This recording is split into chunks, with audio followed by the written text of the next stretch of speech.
மீண்டும் உங்கள் அனைவரையும் ஏற்றிவிடப்பா ஐயப்பா நிகழ்ச்சியில் சந்திக்கிறதுல ரொம்பவே சந்தோஷம்.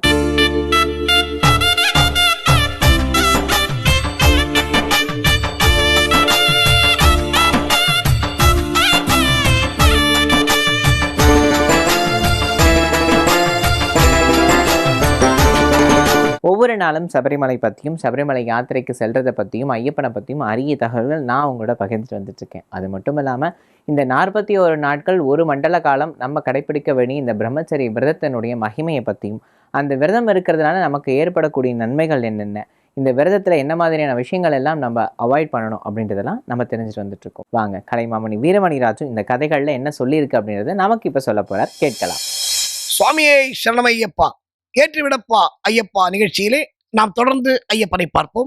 தருணம் இதுதான் சரணம் போடு, தர்மசாஸ்தா பாதம் பாடு, காடும் மேடும் வீடும் வாசல், கல்லும் முள்ளும் மல்லிகை மெத்தை, ஆளும் மனத்தை அடக்கி வாவா, ஆளும் மனத்தை அடக்கி வாவா, ஐயன் மேடை நாடி வாவா, நெய் போல் உருகும் மனதில் ஐயன் நேரில் வருவான், நிறைய தருவான், குருவை நாடு மாலை சூடு, அந்த கோடி ஞான ஜோதிய பாடு, சரணம் விழித்தால் மரணம் இல்லை, சாஸ்தாநாமம் நமக்கு அருளின் எல்லை. அப்போ சரணம் போட்டா உடம்புல எந்த வியாதி வராது, சொல்லியாச்சு. நம்ம நம்பியார் குருசாமி தெளிவா சொன்னது விஷயம், தைரியமா சரணம் போடு, நல்ல சத்தம் போட்டா டெய்லி கார்த்தால 108 சரணம், சாயங்காலம் 108 சரணம். இதுல கடவுளை பத்தி, கடவுளை கும்பிடுறதுக்கோ சரணம் சொல்றதுக்கோ பூஜை பண்றதுக்கோ வெக்கப்பட வேண்டிய அவசியம் இல்லை, கூச்சப்பட வேண்டிய அவசியம் இல்லை, இல்லையா? இது நம்ம உடம்புக்காக பண்ணிக்கிறது.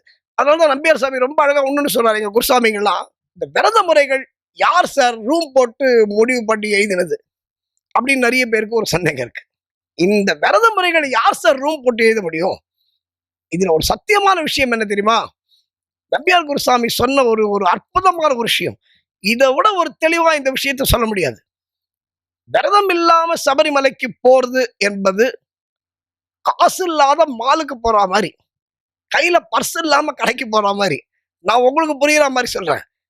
நீங்க இன்னைக்கு ரொம்ப அட்வான்ஸ்டு போன் 1 லட்சமா இருக்கலாம், 2 லட்சமா இருக்கலாம், 3 லட்சமா இருக்கலாம், 35,000 இருக்கலாம், 40,000 இருக்கலாம், 10,000 இருக்கலாம். இவ்வளவு ரூபாய்க்கு நீங்க போன் வாங்கினாலும் ஒரு சின்ன சிம் போடலன்னா அந்த போன் வேஸ்ட், பொம்மை தானே.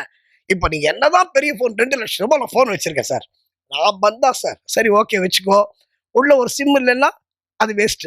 அதுதாங்க விரதம். சபரிமலைக்கு நீ விரதம் இல்லாம போறது சிம் இல்லாத போன் மாதிரி. இதை விட தெளிவா யாராவது சொல்ல முடியுமா? அதை விட முக்கியமான விஷயம் என்ன தெரியுமா? நிறைய பேர் நேத்திக்கு மாலை போட்டு நாளைக்கு மலைக்கு போறது. சார் என்னால 15 நாள் தான் சார் இருக்க முடியும், அதுக்கு மேல இருக்க முடியாது சார். அதே மாதிரி நான் எங்க ஆபீஸ்ல ஷூ போட்டுக்காம வர முடியாது சார், டை கட்டிக்காம வர முடியாது சார், எங்க ஆபீஸ்ல தாடி வச்சுக்கிறதுக்கு பர்மிஷன் கிடையாது சார். பல பேருக்கு பல பிரச்சனைகள் இருக்கு, இல்லைன்னு சொல்லலை. நான் இதை அவங்கள நான் குத்தமா சொல்லலை. இது எல்லா மக்களுக்கும், இந்த கம்பெனில வேலை செய்யறவங்க எல்லாருக்குமே இந்த பிரச்சனை இருக்கு. இதுக்கு ரொம்ப தெளிவா குருசாமிகள் சொல்லி இருக்கிறார்கள், வழிகாட்டி இருக்கிறார்கள். என்ன தெரியுமா? நான் மீண்டும் நம்பியார் சாமிக்கு வரேன். அவர் என்ன சொன்னாரு? நீ யாரு அப்படின்னாரு விரதத்துல. இந்த விரதத்துக்காக நடிக்காத அப்படின்னாரு. என்ன நம்ம இந்த ட்ரெஸ் போட்டுக்கிறது கூட, இந்த காவி, நீலம், கருப்பு போட்டுக்கிறது எதுக்காக அப்படின்னா ஒரு ஐடென்டிபிகேஷன். அதாவது வரவங்களுக்கு ஒரு ஐடென்டிபிகேஷன், உங்களை பார்க்குறவங்களுக்கு.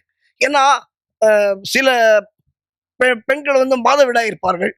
அப்போ இந்த ட்ரெஸ் பார்த்தாங்கன்னா, ஓ அவர் மாலை போட்டுக்கார சாமி, அவர் பக்கத்தில் போகக்கூடாது அப்படின்னு இருப்பாங்க. இந்த லேடிஸ் விஷயத்தை பற்றி நான் பின்னாடி ரொம்ப தெளிவாக சொல்றேன். நம்பியார் சாமி சொன்னது, அதுவும் அந்த சந்தேகமும் பல ஐயப்பன்மார்களுக்கு இருக்கு. ஐயப்பனை பொறுத்தவரை இந்த விரத முறைகள் யார் சொன்னது?